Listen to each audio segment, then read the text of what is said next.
ವೀಕ್ಷಕರೇ, ರವೀಂದ್ರ ಕೌಶಿಕ್ ಎಂಬ ವ್ಯಕ್ತಿಯನ್ನ ಕೇವಲ ತನ್ನ 23ನೇ ವಯಸ್ಸಿನಲ್ಲಿಯೇ ಪಾಕಿಸ್ತಾನಕ್ಕೆ ಸ್ಪೈ ಆಗಿ ಅಂದ್ರೆ ಗುಪ್ತಚರನಾಗಿ ಕಳಿಸ್ಕೊಡ್ಲಾಯಿತು. ಅವನ ಮಿಷನ್ ಸ್ಪಷ್ಟವಾಗಿತ್ತು. ಪಾಕಿಸ್ತಾನಿಯಂತೆ ಕಾಣಬೇಕು, ಪಾಕಿಸ್ತಾನಿಯಂತೆ ಯೋಚಿಸಬೇಕು, ಆದ್ರೆ ಕೆಲಸ ಮಾಡಬೇಕಾದದ್ದು ಮಾತ್ರ ಭಾರತ ದೇಶಕ್ಕೋಸ್ಕರ. ಹಾಗಾಗಿ ರಾ ಏಜೆನ್ಸಿ ಆತನಿಗೆ ಅತ್ಯಂತ ಕಠಿಣ ತರಬೇತಿಯನ್ನ ಕೊಡ್ತು. ಅವನು ತನ್ನ ಧರ್ಮ, ಭಾಷೆ, ಅಭ್ಯಾಸಗಳು, ವರ್ತನೆ, ಗುರುತು ಎಲ್ಲವನ್ನೂ ಕೂಡ ಸಂಪೂರ್ಣವಾಗಿ ಬದಲಾಯಿಸಿಕೊಂಡ. ತನ್ನ ಹೆಸರನ್ನ ನಬಿ ಅಹಮದ್ ಶಕೀರ್ ಅಂತ ಬದಲಾಯಿಸಿಕೊಂಡ. ನಮ್ಮ ದೇಶದ ಗಡಿಯನ್ನ ದಾಟದ ನಂತರ ಅವನು ಒಂದ್ಸಾರಿ ಕೂಡ ಭಾರತೀಯನಂತೆ ವರ್ತಿಸಲಿಲ್ಲ. ತನ್ನ ಮೇಲೆ ಸ್ವಲ್ಪ ಕೂಡ ಸಂಶಯ ಬರಬಾರದು ಅಂತ ಅವನು ಅಲ್ಲೇ ಓದನ್ನ ಮುಂದುವರಿಸ್ತಾ ನಿಧಾನವಾಗಿ ಪಾಕಿಸ್ತಾನ ಸೇನೆಯನ್ನು ಕೂಡ ಸೇರ್ಕೊಂಡ. ಒಬ್ಬ ಸ್ಪೈ ಮತ್ತೊಂದು ದೇಶಕ್ಕೆ ಹೋಗಿ ಅಲ್ಲಿಯ ಸೇನೆಗೆ ಸೇರ್ಕೊಳ್ಳೋದಂದ್ರೆ ವೀಕ್ಷಕರೇ, ಅದು ಸಾಮಾನ್ಯದ ವಿಚಾರ ಅಲ್ಲ. ಆತನ ಜೊತೆಲಿದ್ದಂತ ಒಬ್ಬರಿಗೂ ಆತನ ಮೇಲೆ ಒಂದು ಸಣ್ಣ ಸಂಶಯ ಕೂಡ ಬರಲಿಲ್ಲ. ಅವನು ಪಾಕಿಸ್ತಾನ ಆರ್ಮಿಯಲ್ಲಿ ಮೇಜರ್ ಮಟ್ಟಕ್ಕೂ ತಲುಪ್ತಾನೆ. ಅಲ್ಲಿಂದ ಆತ ಭಾರತಕ್ಕೆ ಸೀಕ್ರೆಟ್ ಆಗಿ ಮಿಲಿಟರಿ ಇನ್ಫಾರ್ಮೇಶನ್ ಅನ್ನ ಕಳಿಸ್ತಾ ಇದ್ದ. ಅವನು ಕೊಟ್ಟಂತ ಇನ್ಫಾರ್ಮೇಶನ್ ಭಾರತಕ್ಕೆ ತುಂಬಾ ಉಪಯೋಗ ಆಗ್ತಿತ್ತು. ಒಂದು ಬಾರಿ ಅಂತೂ ಅವನು ಕೊಟ್ಟಂತ ಮಾಹಿತಿಯಿಂದ ಭಾರತ ದೇಶದ ಸುಮಾರು 20,000 ಸೈನಿಕರ ಪ್ರಾಣ ಉಳಿತು. ಅವನ ಧೈರ್ಯವನ್ನ ಮೆಚ್ಚಿ ಇಂದಿರಾ ಗಾಂಧಿ ಅವರು ಅವನಿಗೆ ಬ್ಲಾಕ್ ಟೈಗರ್ ಎಂಬ ಬಿರುದನ್ನು ಕೂಡ ಕೊಟ್ಟು ಗೌರವಿಸಿದ್ರು. ಒಂದು ದೇಶದ ಪ್ರಧಾನಮಂತ್ರಿ ಒಬ್ಬ ಸ್ಪೈಗೆ ಬಿರುದನ್ನ ಕೊಡೋದು ಅಂದ್ರೆ ಅದು ಸಾಮಾನ್ಯ ವಿಚಾರ ಅಲ್ಲ. ಅನೇಕ ವರ್ಷಗಳ ಕಾಲ ಆತ ಪಾಕಿಸ್ತಾನಿ ನಾಗರಿಕನಂತೆ ಜೀವನವನ್ನ ನಡೆಸ್ತಾನೆ. ಆದ್ರೆ ಅವನ ಮನಸ್ಸಲ್ಲಿ ಮಾತ್ರ ಭಾರತನೇ ತುಂಬ ಹೋಗಿತ್ತು. ಆದ್ರೆ ವೀಕ್ಷಕರೇ, ಪಾಕಿಸ್ತಾನ ಸೇನೆ ಇತರ ಭಾರತೀಯರನ್ನ ಹಿಡಿದಾಗ ಅದರ ಪರಿಣಾಮವಾಗಿ ರವೀಂದ್ರ ಕೌಶಿಕ್ ಕೂಡ ಸಿಕ್ಬೀಳ್ತಾರೆ. ಪಾಕಿಸ್ತಾನಿ ಸೇನೆ ಅವರನ್ನ ಅರೆಸ್ಟ್ ಮಾಡಿ ಬಹಳ ವಿಕೃತವಾಗಿ ಹಿಂಸೆಯನ್ನ ಕೊಡುತ್ತೆ. ಆದ್ರೆ ಈ ರವೀಂದ್ರ ಕೌಶಿಕ್ ಅವರು ಭಾರತದ ಕುರಿತು ಒಂದೇ ಒಂದು ಮಾಹಿತಿಯನ್ನು ಕೂಡ ಆ ಪಾಕಿಸ್ತಾನದ ಮುಂದೆ ಹಂಚಿಕೊಳ್ಳಿಲ್ಲ. ಕೊನೆಗೆ ಪಾಕಿಸ್ತಾನದ ಜೈಲಲ್ಲಿ ಅವರು ಸಾವನ್ನಪ್ತಾರೆ. ವೀಕ್ಷಕರೇ, ಇದ್ಯಾವುದು ಸಿನಿಮಾ ಕತೆ ಅಲ್ಲ, ಇದು ರವೀಂದ್ರ ಕೌಶಿಕ್ ರವರ ನಿಜ ಜೀವನದ ಕತೆ. ನಿಜಕ್ಕೂ ಈ ಒಂದು ಸ್ಟೋರಿಯನ್ನ ಕೇಳಿದ್ರೆ ನಿಮ್ಮ ಮೈ ಜುಮ್ ಅನ್ನೋದಂತೂ ಖಂಡಿತ. ಇದು ಪ್ರತಿಯೊಬ್ಬ ಭಾರತೀಯನು ತಿಳಿದುಕೊಳ್ಳಬೇಕಾದಂತ ಸ್ಟೋರಿ. ವೀಕ್ಷಕರೇ, ಈ ಒಂದು ಕತೆ ಶುರುವಾಗೋದು ರಾಜಸ್ಥಾನದ ಶ್ರೀ ಗಂಗಾನಗರ್ ಎಂಬ ಊರಿನಲ್ಲಿ. ಈ ಒಂದು ಊರು ಪಾಕಿಸ್ತಾನದ ಗಡಿಗೆ ಬಹಳ ಹತ್ತಿರದಲ್ಲಿದೆ. ಅಲ್ಲಿ ರವೀಂದ್ರ ಕೌಶಿಕ್ ಎಂಬ ಯುವಕ ವಾಸ ಮಾಡ್ತಿದ್ದ. ನೋಡೋದಕ್ಕೆ 6 ಅಡಿ ಎತ್ತರ ಇದ್ದಂತ ಈತನ ತಂದೆ ಹೆಸರು ಜಯಂ ಕೌಶಿಕ್. ಅವರು ಭಾರತೀಯ ವಾಯುಪಡೆಯಲ್ಲಿ ಕೆಲಸ ಮಾಡ್ತಿದ್ರು. ಆದ್ರಿಂದ ದೇಶಭಕ್ತಿ ಅನ್ನೋದು ಈ ರವೀಂದ್ರ ಕೌಶಿಕ್ ರವರ ರಕ್ತದಲ್ಲಿ ಇತ್ತು. ಈ ರವೀಂದ್ರ ಅವರಿಗೆ ಅಭಿನಯ ಅಂದ್ರೆ ತುಂಬಾ ಇಷ್ಟ.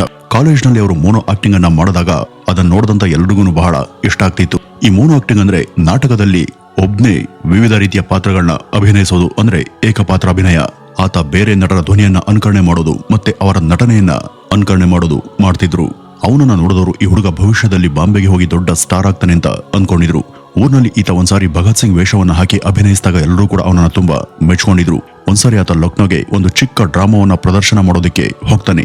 ಆ ಒಂದು ನಾಟಕದಲ್ಲಿ ಅವನ ಪಾತ್ರ ಹೇಗಿತ್ತು ಅಂದ್ರೆ, ಒಬ್ಬ ಭಾರತೀಯ ಅಧಿಕಾರಿ ಚೀನಾದಲ್ಲಿ ಸಿಕ್ಬಿದ್ದಾಗ ವಿಚಾರಣೆ ಸಮಯದಲ್ಲಿ ಅವರು ಕೊಡುವಂತ ಹಿಂಸೆಗೆ ಒಂದು ಚಿಕ್ಕ ಮಾಹಿತಿಯನ್ನು ಕೂಡ ಹೇಳದೆ ಇರೋದೇ ಆ ಒಂದು ಪಾತ್ರದ ನಟನೆ. ಈ ಒಂದು ನಾಟಕವನ್ನು ನೋಡೋದಕ್ಕೆ ಬಂದವರಲ್ಲಿ ರಿಸರ್ಚ್ ಅಂಡ್ ಅನಾಲಿಸಿಸ್ ವಿಂಗ್ ಅಂದ್ರೆ ರಾ ಅಧಿಕಾರಿಗಳು ಕೂಡ ಇದ್ರು. ರವೀಂದ್ರ ಅಭಿನಯಿಸಿದಂತ ರೀತಿಯನ್ನು ನೋಡಿ ಆ ರಾ ಅಧಿಕಾರಿಗಳು ತುಂಬಾ ಇಂಪ್ರೆಸ್ ಆದ್ರು. ಈ ಹುಡುಗ ಸಾಮಾನ್ಯ ನಟ ಅಲ್ಲ ಅಂತ ಅವರು ಮೆಚ್ಕೊಂಡಿದ್ರು. ಈತ ಸ್ಟೇಜ್ ಮೇಲೆ ಅಭಿನಯಿಸಿ ಎಲ್ಲರನ್ನೂ ಕೂಡ ಮನೋರಂಜಿಸಿದ್ದ. ಅವನ ಅಭಿನಯ ಪ್ರೇಕ್ಷಕರನ್ನೇ ನಂಬುವಂತೆ ಮಾಡಿತ್ತು. ಈ ಹುಡುಗ ಏನಾದ್ರೂ ಪಾಕಿಸ್ತಾನದಲ್ಲಿ ಅಭಿನಯಿಸಿದ್ರೆ ಅವರು ಕೂಡ ಇವನನ್ನ ನಂಬ್ತಾರೆ ಅಂತ ಅವರು ಅಂದ್ಕೊಂಡಿದ್ರು. ನಾಟಕ ಮುಗಿದ್ಮೇಲೆ ಆಫೀಸರ್ಗಳು ಬ್ಯಾಕ್ ಸ್ಟೇಜ್ಗೆ ಹೋಗಿ, ರವೀಂದ್ರ, ನಿನ್ನ ಅಭಿನಯ ಅದ್ಭುತವಾಗಿದೆ, ಆದ್ರೆ ಈ ಒಂದು ಪ್ರತಿಭೆಯನ್ನ ನೀನು ನಮ್ಮ ದೇಶಕ್ಕಾಗಿ ಬಳಸೋದಿಕ್ಕೆ ಸಿದ್ಧ ಇದೆಯಾ ಅಂತ ಕೇಳ್ತಾರೆ. ನೀನು ಭಾರತಕ್ಕಾಗಿ ಒಂದು ದೊಡ್ಡ ನಾಟಕವನ್ನ ಆಡ್ಬೇಕಾಗುತ್ತೆ, ಅದು ಕೂಡ ಒಂದು ಶತ್ರು ದೇಶದಲ್ಲಿ, ಪ್ರಾಣ ಹೋಗುವಂತ ಅಪಾಯ ಕೂಡ ಇರುತ್ತೆ, ನೀನು ರೆಡಿನಾ ಅಂತ ಅವರು ಕೇಳಿದ್ರು.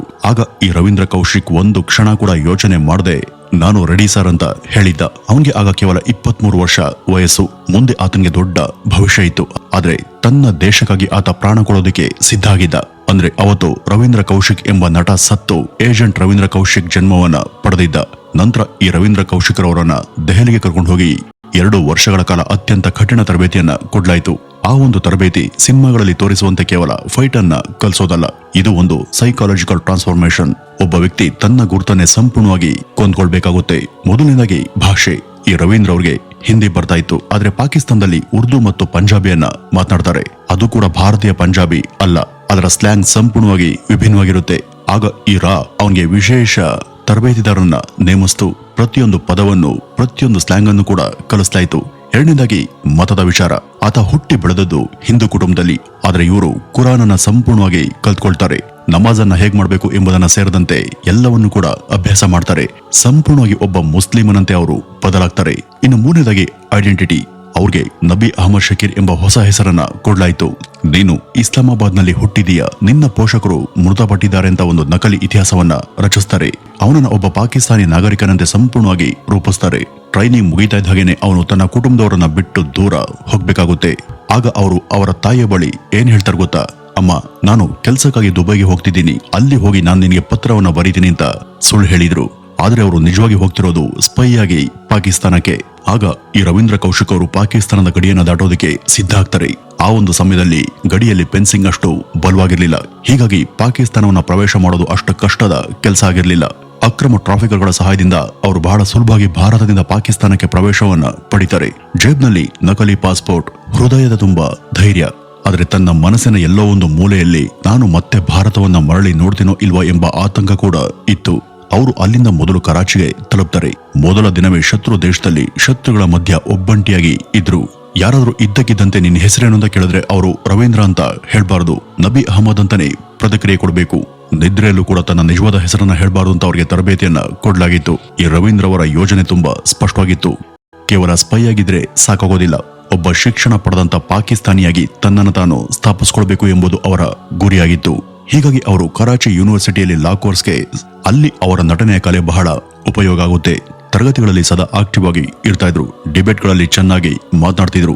ವಿದ್ಯಾರ್ಥಿಗಳೊಂದಿಗೆ, ಪ್ರೊಫೆಸರ್ಗಳೊಂದಿಗೆ ಎಷ್ಟು ಚೆನ್ನಾಗಿ ಬೆರೆತು ಹೋಗಿದ್ರು ಅಂದ್ರೆ ಯಾರಿಗೂ ಇವ್ರ ಮೇಲೆ ಈತ ಒಬ್ಬ ಭಾರತೀಯ ಎಂಬ ಸಣ್ಣ ಅನುಮಾನ ಕೂಡ ಬರ್ಲಿಲ್ಲ. ಅಲ್ಲಿ ಅವರು LLB ಯನ್ನ ಪೂರ್ಣಗೊಳಿಸ್ತಾರೆ. ಪದವಿ ಕೈಗೆ ಬಂದ ನಂತರ ನಿಜವಾದ ಮಿಷನ್ ಶುರುವಾಗುತ್ತೆ. ಅವ್ರಿಗೆ ಕೊಟ್ಟಿದ್ದಂತ ಟಾಸ್ಕ್ ಏನು ಅಂದ್ರೆ, ಒಬ್ಬ ಸಾಮಾನ್ಯ ಸ್ಪೈ ಆಗಿದ್ರೆ ಕ್ಲರ್ಕ್ಗಳೊಂದಿಗೆ ಸೇರ್ಕೊಂಡು ಫೈಲ್ಗಳನ್ನ ಕದೀತಾ ಇದ್ರು. ಆದ್ರೆ ರವೀಂದ್ರ ಕೌಶಿಕ್ ಅವರ ಆಲೋಚನೆ ಮತ್ತು ಗುರಿ ವಿಭಿನ್ನವಾಗಿತ್ತು. ಸೀಕ್ರೆಟ್ಸ್ ಅನ್ನ ತಿಳಿದುಕೊಳ್ಳೋದಕ್ಕೆ ಫೈಲ್ ಅನ್ನ ಯಾಕೆ ಕದಿಬೇಕು? ನಾನೇ ಆಫೀಸರ್ ಆದ್ರೆ ಎಲ್ಲಾ ಫೈಲ್ಗಳು ನನ್ನ ಟೇಬಲ್ ಮೇಲೇನೆ ಬಂದು ಬೀಳ್ತವೆ ಅಂತ ಅವರು ಯೋಚಿಸಿದ್ರು. ಅದಕ್ಕಾಗಿ ಅವರು ಪಾಕಿಸ್ತಾನ ಆರ್ಮಿ ರಿಕ್ರೂಟ್ಮೆಂಟ್ಗೆ ಅಪ್ಲೈ ಮಾಡ್ತಾರೆ. ಇದು ತುಂಬಾ ರಿಸ್ಕ್ ಹೆಜ್ಜೆ ಆಗಿತ್ತು. ಯಾಕೆಂದ್ರೆ ಆರ್ಮಿಯಲ್ಲಿ ಬ್ಯಾಕ್ ಗ್ರೌಂಡ್ ವೆರಿಫಿಕೇಶನ್ ಇರುತ್ತೆ, ಮೆಡಿಕಲ್ ಟೆಸ್ಟ್ಗಳು ಇರ್ತವೆ. ಎಲ್ಲಾದ್ರೂ ಒಂದು ಸಣ್ಣ ತಪ್ಪು ನಡೆದ್ರೂ ಕೂಡ ಹಿಡಿಯಲ್ಪಡುವಂತ ಸಾಧ್ಯತೆ ಇರುತ್ತೆ. ಆದ್ರೆ ನಮ್ಮ ದೇಶದ ತಯಾರು ಮಾಡಿದಂತ ಡಾಕ್ಯುಮೆಂಟ್ಗಳು ಎಷ್ಟು ಪರ್ಫೆಕ್ಟ್ ಆಗಿ ಇದ್ವು ಅಂದ್ರೆ ಆ ದಾಖಲೆಗಳನ್ನ ನೋಡಿ ಪಾಕಿಸ್ತಾನ ಕೂಡ ಸುಲಭವಾಗಿ ಮೋಸ ಹೋಗುತ್ತೆ. ನಂತರ ಆತ ಎಲ್ಲಾ ಪರೀಕ್ಷೆಯಲ್ಲೂ ಕೂಡ ಪಾಸ್ ಆಗ್ತಾನೆ. ಅವನನ್ನು ನೋಡಿದಂತ ಆಫೀಸರ್ಗಳು ಬಹಳ ಇಂಪ್ರೆಸ್ ಆಗ್ತಾರೆ. ಅಂತಿಮವಾಗಿ ಒಬ್ಬ ಭಾರತೀಯ ಸ್ಪೈ ಪಾಕಿಸ್ತಾನ ಆರ್ಮಿಯಲ್ಲಿ ಆಫೀಸರ್ ಆಗಿ ಸೆಲೆಕ್ಟ್ ಆಗ್ತಾನೆ. ವೀಕ್ಷಕರೇ, ಇದು ಇಡೀ ವಿಶ್ವದ ಇತಿಹಾಸದಲ್ಲೇ ಒಂದು ರೆಕಾರ್ಡ್. ಪಾಕಿಸ್ತಾನದ ಆರ್ಮಿಗೆ ಸೇರಿದ ನಂತರ ರವೀಂದ್ರ ಕೌಶಿಕ್ ಅವರ ಕರಿಯರ್ ಗ್ರಾಫ್ ರಾಕೆಟ್ ನಂತೆ ಮೇಲಕ್ಕೆ ಇರುತ್ತೆ. ಅವರ ಕೆಲಸದ ಸಾಮರ್ಥ್ಯ ನೋಡಿ ಒಂದರ ಮೇಲೊಂದರಂತೆ ಪ್ರಮೋಷನ್ಗಳನ್ನ ಕೊಡ್ತಾರೆ. ಕೊನೆಗೆ ಅವ್ರಿಗೆ ಮೇಜರ್ ಹುದ್ದೆ ಕೂಡ ಸಿಗುತ್ತೆ. ಒಬ್ಬ ಭಾರತೀಯ ಪಾಕಿಸ್ತಾನದ ಆರ್ಮಿಯಲ್ಲಿ ಮೇಜರ್ ಆಗೋದಂದ್ರೆ ಅದು ತಮಾಷೆ ಮಾತಾ? ನೀವೇ ಒಂದ್ಸರಿ ಅದನ್ನ ಯೋಚಿಸ್ ನೋಡಿ. ಅವರ ಅಧೀನದಲ್ಲಿ 500 ಪಾಕಿಸ್ತಾನಿ ಸೈನಿಕರು ಕೆಲಸ ಮಾಡ್ತಿದ್ರು. ಅವರೆಲ್ಲರೂ ಕೂಡ ಈ ರವೀಂದ್ರ ಕೌಶಿಕ್ಗೆ ಸೆಲ್ಯೂಟ್ ಮಾಡ್ತಿದ್ರು. ನಂತರ ಇವರು ಅಮಾನತ್ ಎಂಬ ಒಬ್ಬ ಸ್ಥಳೀಯ ಯುವತಿಯನ್ನ ಮದುವೆ ಆಗ್ತಾರೆ. ಆಕೆ ಒಬ್ಬ ಆರ್ಮಿ ಆಫೀಸರ್ ಅವರ ಮಗಳು. ಅವ್ರಿಗೆ ಒಬ್ಬ ಮಗ ಕೂಡ ಜನಿಸ್ತಾನೆ. ಅವನ ಹೆಸರು ಆರಿಬ್. ಪಾಕಿಸ್ತಾನದಲ್ಲಿ ಅವರ ಜೀವನ ಸಂಪೂರ್ಣವಾಗಿ ಸೆಟ್ ಆಗಿತ್ತು. ಅದೊಂದು ರೀತಿ ಸಂತೋಷದ ಕುಟುಂಬ, ದೊಡ್ಡ ಹುದ್ದೆಯ ಕೆಲಸ, ಒಳ್ಳೆ ಗೌರವ ಕೂಡ ಸಿಕ್ಕಿತ್ತು. ಈ ರವೀಂದ್ರ ಕೌಶಿಕ್ ಏನಾದ್ರೂ ಬಯಸಿದ್ರೆ ಅವರು ಸ್ಪೈ ಕೆಲಸವನ್ನ ಬಿಟ್ಟು ಅಲ್ಲಿಯೇ ಸುಖವಾಗಿ ಬದುಕಬಹುದಿತ್ತು, ಭಾರತಕ್ಕೆ ವಾಪಸ್ ಬರ್ದೇ ಇರಬಹುದಿತ್ತು. ಆದ್ರೆ ಅವರು ತನ್ನ ನಿಜವಾದ ಕರ್ತವ್ಯವನ್ನ ಯಾವತ್ತೂ ಕೂಡ ಮರೀಲಿಲ್ಲ. ಅವರ ದೇಹ ಪಾಕಿಸ್ತಾನದಲ್ಲಿ ಇದ್ರೂ ಕೂಡ ಮನಸ್ಸು ಮಾತ್ರ ಸಂಪೂರ್ಣವಾಗಿ ಭಾರತದಲ್ಲಿ ಇತ್ತು. ಮೇಜರ್ ಆದ ನಂತರ ಅವ್ರಿಗೆ ಟಾಪ್ ಸೀಕ್ರೆಟ್ ಫೈಲ್ಗಳಿಗೆ ಪ್ರವೇಶ ಸಿಕ್ತು. ಸೇನೆಯಲ್ಲಿ ಇದ್ದಂತ ಪ್ರತಿಯೊಂದು ರಹಸ್ಯ ಮಾಹಿತಿಯನ್ನು ಕೂಡ ಅವರು ಭಾರತಕ್ಕೆ ಕಳುಹಿಸ್ತಿದ್ರು. ವೀಕ್ಷಕರೇ, ಈಗ ನಾನು ಹೇಳಲಿರೋದು 1980ರ ದಶಕದಲ್ಲಿ ನಡೆದಂತ ಒಂದು ಘಟನೆ. ರಾಜಸ್ಥಾನ್ ಗಡಿಯ ಬಳಿ ಪಾಕಿಸ್ತಾನ ಸೇನೆ ಒಂದು ರಹಸ್ಯ ದಾಳಿಯನ್ನ ಪ್ಲಾನ್ ಮಾಡುತ್ತೆ. ಏಕೆಂದ್ರೆ ಆ ಒಂದು ಸಮಯದಲ್ಲಿ ಪಂಜಾಬ್ನಲ್ಲಿ ಖಲಿಸ್ತಾನ್ ಮೂವ್ಮೆಂಟ್ ಕಾರಣವಾಗಿ ಭಾರತದಲ್ಲಿ ಗಲಾಟೆಗಳು ನಡೀತಾ ಇದ್ವು. ಆ ಒಂದು ಗಲಾಟೆಗಳನ್ನ ನಿಯಂತ್ರಣ ಮಾಡೋದ್ರಲ್ಲಿ ಭಾರತೀಯ ಸೇನೆ ತುಂಬಾ ಬ್ಯುಸಿಯಾಗಿತ್ತು. ಅಂತ ಪರಿಸ್ಥಿತಿಯಲ್ಲಿ ರಾಜಸ್ಥಾನಲ್ಲಿ ದಾಳಿ ಮಾಡಿದ್ರೆ ಭಾರತೀಯ ಸೇನೆಗೆ ಸರಿಯಾದ ಪ್ಲಾನಿಂಗ್ ಇಲ್ಲದೆ ಅನೇಕ ಭಾರತೀಯ ಸೈನಿಕರು ಸಾವಿಗೀಡಾಗ್ತಾರೆ ಅಂತ ಅವರು ಪ್ಲಾನ್ ಮಾಡಿದ್ರು. ತರಬೇತಿ ವ್ಯಾಯಾಮ ಅಂತ ಹೇಳಿಕೊಂಡು ಪಾಕಿಸ್ತಾನಿಗಳು ರಾಜಸ್ಥಾನ್ ಗಡಿಯ ಬಳಿ ಟ್ಯಾಂಕರ್ಗಳನ್ನ ಚಲಾಯಿಸ್ತಿದ್ರು. ಸಿದ್ಧತೆಯಲ್ಲಂತ ಭಾರತೀಯ ಸೇನೆ ಮೇಲೆ ಆಕಸ್ಮಿಕ ದಾಳಿಯನ್ನ ಮಾಡೋದು ಅವರ ಯೋಜನೆಯಾಗಿತ್ತು. ಹೀಗೆ ಮಾಡಿದ್ರೆ 1971ರ ಯುದ್ಧಕ್ಕೆ ಪ್ರತೀಕಾರವನ್ನು ತೀರಿಸಲಾಗುತ್ತೆ ಅಂತ ಪಾಕಿಸ್ತಾನ ಯೋಜಿಸಿತ್ತು. ಆದ್ರೆ ರವೀಂದ್ರ ಕೌಶಿಕ್ ಅವರ ಕೈಗೆ ನಿಜವಾದ ಫೈಲ್ಗಳು ಸಿಗ್ತವೆ. ಇದು ಟ್ರೈನಿಂಗ್ ಅಲ್ಲ, ಇದು ಯುದ್ಧ ಅಂತ ಅದರಲ್ಲಿ ಸ್ಪಷ್ಟವಾಗಿ ಬರೆಯಲಾಗಿತ್ತು. ಅವರು ತಕ್ಷಣನೇ ಆ ಒಂದು ಮ್ಯಾಪ್ಗಳನ್ನ ಮತ್ತು ಆಪರೇಷನ್ ಡೀಟೇಲ್ಸ್ ಗಳನ್ನ ಭಾರತಕ್ಕೆ ಕಳುಹಿಸ್ತಾರೆ. ಅದರ ಪರಿಣಾಮ ಭಾರತೀಯ ಸೇನೆ ಮುಂಚಿತವಾಗಿನೇ ಅಲರ್ಟ್ ಆಯಿತು ಮತ್ತೆ ರಾಜಸ್ಥಾನ್ ಗಡಿಯಲ್ಲಿ ಕೌಂಟರ್ ಡಿಪ್ಲಾಯ್ಮೆಂಟ್ ಅನ್ನ ಮಾಡಿತು. ರಾಜಸ್ಥಾನ್ ಗಡಿಯ ಬಳಿ ಪಾಕಿಸ್ತಾನ ಸೇನೆ ದಾಳಿ ಮಾಡೋದಕ್ಕೆ ಬಂದಾಗ ಅಲ್ಲಿ ಭಾರತೀಯ ಸೇನೆ ಅವರನ್ನ ಎದುರಿಸೋದಕ್ಕೆ ಸಿದ್ಧವಾಗಿ ನಿಂತಿತ್ತು. ಇದನ್ನು ನೋಡಿ ಪಾಕಿಸ್ತಾನ್ ಜನರಲ್ಗಳು ಶಾಕ್ ಆದ್ರು. ನಮ್ಮ ಸರ್ಪ್ರೈಸ್ ಅಟ್ಯಾಕ್ ಬಗ್ಗೆ ಭಾರತಕ್ಕೆ ಹೇಗ್ ಗೊತ್ತಾಯ್ತು ಅಂತ ಅವರು ಭಯಪಟ್ಟು ಆ ಒಂದು ದಾಳಿಯನ್ನ ಕ್ಯಾನ್ಸಲ್ ಮಾಡಿದ್ರು. ಆ ದಿನ ರವೀಂದ್ರ ಕೌಶಿಕ್ರವರು ಕೊಟ್ಟಂತ ಮಾಹಿತಿಯ ಕಾರಣದಿಂದ ಸುಮಾರು 20,000 ಭಾರತೀಯ ಸೈನಿಕರ ಪ್ರಾಣ ಉಳಿದಿತ್ತು. ರಾಜಸ್ಥಾನದಲ್ಲಿ ನಡಿಬೇಕಿದ್ದಂತ ಆ ಒಂದು ದೊಡ್ಡ ಯುದ್ಧನೇ ನಿಂತು ಹೋಯಿತು. ಆ ಒಂದು ಸಮಯದಲ್ಲಿ ಇಂದಿರಾ ಗಾಂಧಿ ಅವರು ಭಾರತದ ಪ್ರಧಾನಿಯಾಗಿದ್ರು. ಈ ಒಂದು ವಿಷಯ ಗೊತ್ತಾದ ನಂತರ ಪ್ರಧಾನಮಂತ್ರಿ ಅವರು ಈತ ಸಾಮಾನ್ಯ ಮನುಷ್ಯ ಅಲ್ಲ, ಯಾರಿಗೂ ಗೊತ್ತಾಗದೆ ಕತ್ತಲಲ್ಲಿ ಕೆಲಸ ಮಾಡ್ತಿದ್ದಾನೆ, ಇವನು ಭಾರತದ ಬ್ಲಾಕ್ ಟೈಗರ್ ಅಂತ ಅವರು ಬಿರುದನ್ನ ಕೊಟ್ರು. ಅದಾದ ನಂತರ ರಾ ಏಜೆನ್ಸಿ ಫೈಲ್ಗಳಲ್ಲಿ ಅವರ ಹೆಸರು, ಅವರ ಕೋಡ್ ನೇಮ್ ಬ್ಲಾಕ್ ಟೈಗರ್ ಆಗಿ ಬದಲಾಗುತ್ತೆ. ವೀಕ್ಷಕರೇ, ಪ್ರತಿ ಮಹಾನ್ ಕಥೆಯಲ್ಲೂ ಕೂಡ ಒಂದು ಟರ್ನಿಂಗ್ ಪಾಯಿಂಟ್ ಇರುತ್ತೆ. ಒಂದು ಸಣ್ಣ ತಪ್ಪು ಇಡೀ ಸಾಮ್ರಾಜ್ಯವನ್ನೇ ಮುಳುಗಿಸಿ ಹಾಕುತ್ತೆ. ಅದು 1983 ಸೆಪ್ಟೆಂಬರ್ ತಿಂಗಳು ರಾ ಏಜೆನ್ಸಿ ಮತ್ತೊಬ್ಬ ಸ್ಪೈಯನ್ನ ಪಾಕಿಸ್ತಾನಕ್ಕೆ ಕಳಿಸ್ಕೊಡುತ್ತೆ. ಅವನ ಹೆಸರು ಇನಾಯತ್ ಮಸೀಹಾ. ಅವನ ಕೆಲಸ ಏನಪ್ಪಾ ಅಂದ್ರೆ, ಈ ರವೀಂದ್ರ ಕೌಶಿಕ್ ಬಳಿ ಪಾಕಿಸ್ತಾನ ಆರ್ಮಿಗೆ ಸಂಬಂಧಪಟ್ಟಂತ ಕೆಲವು ಮ್ಯಾಪ್ಗಳು ಇದ್ವು. ಅವುಗಳನ್ನ ರೇಡಿಯೋ ಮೂಲಕ ಕಳುಹಿಸೋದು ಸಾಧ್ಯವಾಗ್ಲಿಲ್ಲ. ಅವುಗಳನ್ನ ಫಿಸಿಕಲ್ ಆಗಿ ಭಾರತಕ್ಕೆ ತರಬೇಕಿತ್ತು. ಆ ಒಂದು ಮ್ಯಾಪ್ಗಳನ್ನ ಇನಾಯತ್ ಮಸೀಹಾ ಹೋಗಿ ತಂದ್ಕೊಡ್ಬೇಕಿತ್ತು. ಹಾಗಾಗಿನೇ ಪ್ಲಾನ್ ನ ಪ್ರಕಾರ ಈ ಇನಾಯತ್ ಭಾರತದಿಂದ ಪಾಕಿಸ್ತಾನ ಗಡಿಯನ್ನ ಕ್ರಾಸ್ ಮಾಡ್ತಿದ್ದ. ಆದ್ರೆ ಅಷ್ಟರಲ್ಲಿ ಪಾಕಿಸ್ತಾನ್ ಬಾರ್ಡರ್ ಸೆಕ್ಯೂರಿಟಿ ಅವನನ್ನ ಗಮನಿಸ್ತಾರೆ. ತಕ್ಷಣ ಅವನನ್ನ ಅರೆಸ್ಟ್ ಮಾಡಿ ಇಂಟ್ರಾಗೇಷನ್ಗೆ ಕರ್ಕೊಂಡು ಹೋಗ್ತಾರೆ. ಆಗ ವಿಚಾರಣೆ ಸಮಯದಲ್ಲಿ ಅವನೊಬ್ಬ ಸ್ಪೈ ಎಂಬುದು ಪಾಕಿಸ್ತಾನಿಗಳಿಗೆ ಗೊತ್ತಾಗುತ್ತೆ.